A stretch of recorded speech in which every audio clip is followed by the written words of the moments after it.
तैयार है। रही बात भाई हमने विधानसभा का घेरना है तो घेरना है, दिन लगो रात लगो 10 दिन लाग जियो, घेरना तो घेरना है, चाल पड़े। सत्र खत्म हो लेगा, एमएलए विधायक जाए लेंगे, फिर क्या करोगे घेराव करके?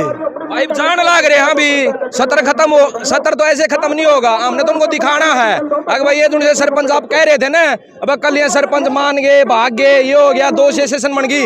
अब आगे देखो, वो जो प्रेस कॉन्फ्रेंस करी थी कल, वो जो मीडिया थी, आज वो मीडिया यहाँ पर आओ। जैसे हमने देखा था पूरा हरियाणा सरपंच ने देखा था, आज वो देखो भाई ये सरपंच कहाँ से आए हैं। अगर 2 फाड़ हो गए थे तो ये सरपंच आए कहाँ से? अगर सरपंचों ने इनकी बात मान ली तो सरपंच कहीं ना कहीं जुमले उमले झूठ वूठ बोल गए। भाई झूठी सरकार है यार। नमस्कार, मैं सतेंद्र सिसाई। फिलहाल की बात करो, चंडीगढ़ के अंदर मौजूद है, जहाँ लगभग सरपंच इकट्ठा हो रहे हैं और जो विधानसभा है उसका घेराव करने के लिए तैयारी कर रहे हैं। हमारे साथ सरपंच है या प्रतिनिधि है, उनसे बातचीत आपकी करावांगे। जी नमस्कार। नमस्कार भाई, मैं आपके चैनल के सभी दर्शकों को उनका धन्यवाद करता हूं और आपका धन्यवाद करता हूं कि आपने देहात से हमारे साथ आके न हमारी बात को आजकल जो इंटरनेट है उसके माध्यम से लोगों तक ई टेंडरिंग की सच्चाई को पहुंचाने का काम कर रहे हो। देखा जी, 1 मार्च ने सरपंचा ने जो मुख्यमंत्री आवास का घेराव की कोशिश करी थी, लाठीचार्ज हुई, काफी चोटें आई, वापस केस सरपंचों के ऊपर कर दिया गया। नहीं, काफी चोटें आई थी, लेकिन जो आंदोलन होता है ना उसमें आज़ादी भी चोटों के द्वारा ही ली गई थी। और ये एक बात कही थी महात्मा गांधी ने जब हमारा देश आज़ाद हुआ कि भाई जो हमारे गोरे अंग्रेज थे वो तो चले गए हैं, हमारे देश को इन काले अंग्रेजों से बचाना। वो जो काले अंग्रेज थे ना, वो यही लोग थे जो कच्छाधारी थे। इन्होंने आज़ादी के आंदोलन में कोई योगदान नहीं दे रखा। अपनी हिस्ट्री, अपनी बायोग्राफी जो इंडिया की है वो उठा के देख लो। अगर किसी भी आरएसएस वाले का कहीं भी योगदान हो तो एक आदमी भी सामने आके डिबेट दे दे कि फलाना फलाना आरएसएस का हमारी हिंदुस्तान की आज़ादी में ये काम आया, योगदान हो। जितने भी गद्दार थे उस टाइम के, वो सभी गद्दार आज पीठासीन हो गए हैं। और वो गद्दार थे जो आज पीठासीन होने के कारण हमारा देश दोबारा से गुलाम हो गया है, होने को जा रहा नहीं, हो चुका है। सभी सरकारी तंत्र बेच दिए हैं अडानी और अंबानी को। जो छोटे काम थे गांव देहात के, वो अडानी और अंबानी से बचे हुए थे। लेकिन इस ई टेंडरिंग के द्वारा हमारे गांव देहात का जो विकास होता था, वो रुपया कुछ ठेकेदारों को फायदा पहुंचाने के लिए ये ई टेंडरिंग लाई गई है। इस ई टेंडरिंग के हमने अवगुण काफी बता चुके हैं, हम तो बता के थके हार गए भाई। एक बात हो, एक सरपंच तो बेईमान है और एक ठेकेदार ईमानदार है। गजब है भाई, जिसकी 7 पीढ़ी।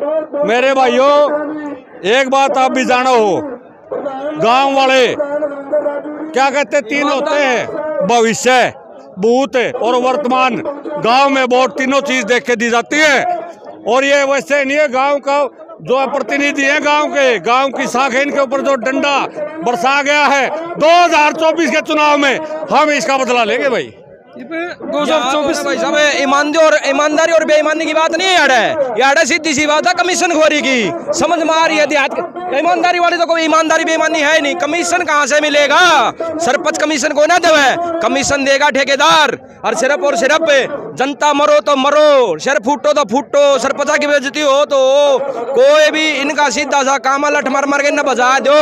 इनकी तो गोज में कमाई आनी चाहिए। वो कमाई के लिए चाहे महिलाओं की बेइज्जती हो, चाहे सरपंचा की बेइज्जती हो, चाहे भाई अपने मनरेगा भैया की बेइज्जती हो, चाहे भाई अपनी सेवक है जो है अपनी महिला है इनकी बेइज्जती हो, किसी का कुछ हो भाई। इन तो सीधी सी बात है, वोट चाहिए और नोट चाहिए। नोट भाई सीधा कुड़ गालने लग गया। इवन एक बीच में ठेकेदार लिया है जो इनको कमीशन देगा, और ऐसी कोई बात ना भाई। अगर सरपंच इतने गंदी चीज होते, इतने गंदे होते तो गांव वाले उनको न पता आपको वो सरपंच कैसे बना जाता है। बहुत सोच समझ के गांव वाले वोट डालते हैं सरपंच की। एमएलए एमपी की तो वोट वैसे डालाते हैं, और लेकिन सरपंच की जब वोट डलती है ना तो घर में झगड़ा हो जाता है। 10 दिन 15 दिन पहले हर घर में एक बात उठ जाती है, किसकी दे भाई, किसका दादा बढ़िया था, कौन सरपंच बढ़िया है। वोट इतना आसान नहीं होता सरपंच बनना। लेकिन आज इस सरकार ने लोकतंत्र को वो करके और सरपंचों को लट मारने का जो काम किया है, इसका हमने 2024 में पूर्ण रूप से पूरा इंटरेस्ट ब्याज जो भी सारा लगा लोगों का पूरा कराएंगे, और इनका तख्त ताज और इनका सबके फेंक के भगा देंगे भाई।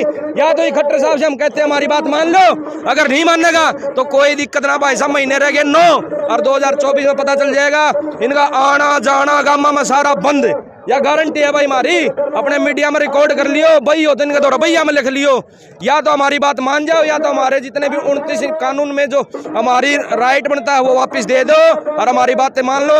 आज ये हमारे गांव को उजाड़ने की सोच रहे हैं तो भाई कल आने वाले समय में हम भी कोशिश करेंगे, हम इन्हें भी उजाड़ जाएंगे। भाई साहब आप बोल रहे हो बात मान लो, लेकिन उनका कान पर जूं तक कुंडरेंगरी विधानसभा सत्र चला हुआ है, एक बार भी किसी एमएलए ने नहीं कहा सरपंच बाहर बैठे उनकी मांग मान लो, तो आपने उम्मीद कुकर है कि मैं समझौता होगा कि मैं तारी बात मान नहीं जाओगी। भाई साहब सरपंच है तो जूं की बात कर रहा, हम इनका डेरे चला देंगे, कलील ला देंगे 2024 में, इस बात को नोट कर लेना। जूं नहीं, इनका तो बहुत कुछ चलने वाला है, इंतजार करो आप।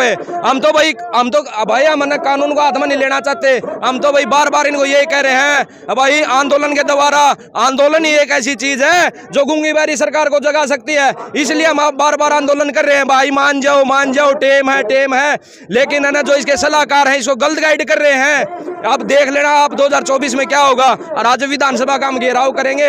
रही बात आप बार बार ये पूछ रहे हो कि भाई क्या होगा, पिटने दे कौन डरते भाई, हम मरने दे कौन डरते, पिटना तो एक छोटी बात है, और ले भर को गोली चला के देख लो भाई, हमारी छाती उल्टी नहीं हटेगी, इस बात की गारंटी है। और यह सभी सरपंचों की है।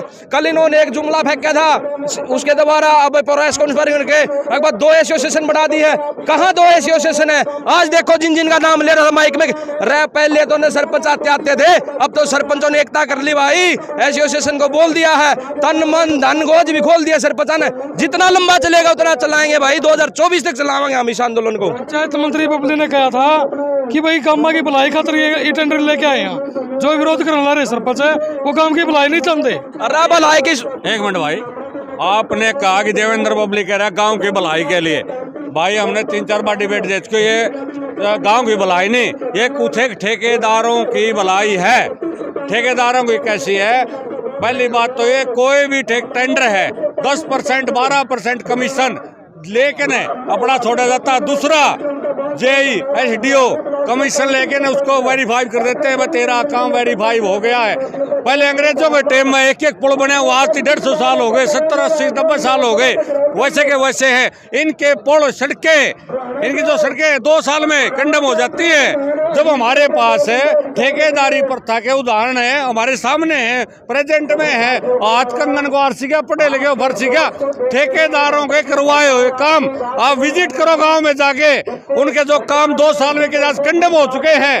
और वो कंडम क्यों है? उनमें गुणवत्ता नहीं है, गुणवत्ता के साथ खिलवाड़ करते हैं ये ठेकेदार। और इनमें सभी जो हमारे मंत्री हैं वो मिले हुए हैं, और ये कमीशन डायरेक्ट लेने के लिए ही गांव में ई टेंडरिंग लेके आए हैं।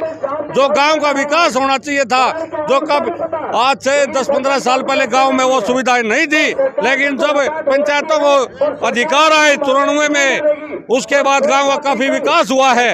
लेकिन इनको ये विकास देखा नहीं गया, और इसको विकास को रोकने के लिए और अपनी जेबें भरने के लिए ये टेंडरिंग लाए हैं। ठेकेदारी प्रथा के द्वारा ये अपना कमीशन ले देंगे और अपना काम चलाएंगे। ये कोई विकास नहीं, विनाश है। गांव के विनाश के लिए ही टेंडरिंग आई है। भाई साहब एक सवाल तो पब्लिक उठान लगी, बस सरकार तो जुगर जुमले फैक्यार दी सरपंच भी फाकन लगे। आज विधानसभा का घेराव की काल दी गई थी, सारा दिन लगभग जालिया ही लगता मैं आड़े धरना इकट्ठे को नहीं हो। अरे भाई साहब मैं आपसे एक बात पूछना चाहता हूँ, हरियाणा को सानू है भाई 10-20 किलोमीटर में को है हरियाणा। इसी हरियाणा का पलवल देखो आप कहाँ है, रेवाड़ी देखो आप कहाँ है, महेंद्रगढ़ देखो आप कहाँ है, सिरसा देखो आप कहाँ पर है, यमुनानगर जगाधरी देखो आप आने में समय लगता है। रही भाई सरपंच सुबह 9 थोड़ी ना है भाई, अगर सुबह उठते हैं चाल पड़े भाई, अपना सुबह भी उठते हैं, अपना 8-9 बजे वहाँ से चले हैं तो 4-5 घंटे आने में लग जाते हैं। अभी हमारी बस भर के आने लग रही है, अभी थोड़ी देर में हम वहाँ पर जाने के लिए तैयार हैं। रही बात भाई हमने विधानसभा का घेरना है तो घेरना है, दिन लगो रात लगो 10 दिन लग जाओ, घेरना तो घेरना है, चाल पड़े। सत्र खत्म होने का एमएलए विधायक जाए लेंगे, फिर क्या करोगे घेराव करके? भाई जान लाग रहे हैं अभी सत्र खत्म हो, सत्र तो ऐसे खत्म नहीं होगा, हमने तो उनको दिखाना है। अगर भाई ये तुमसे सरपंच आप कह रहे थे ना, अब कल ये सरपंच मान गए, भाग गए, ये हो गया, 2 सेशन बन गई।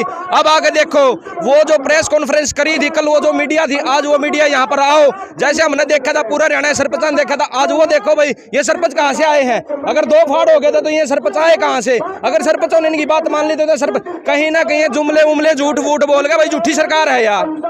फिलहाल भाई देखने वाली बात होगी विधानसभा जो घेराव करने की बात करना रहे, कब तक घेराव हो पावर, कब तक सरपंच इकट्ठा हो पाओगे। इसे कल अपनी वीडियो में विराम दूं। जय हिंद, जय भारत।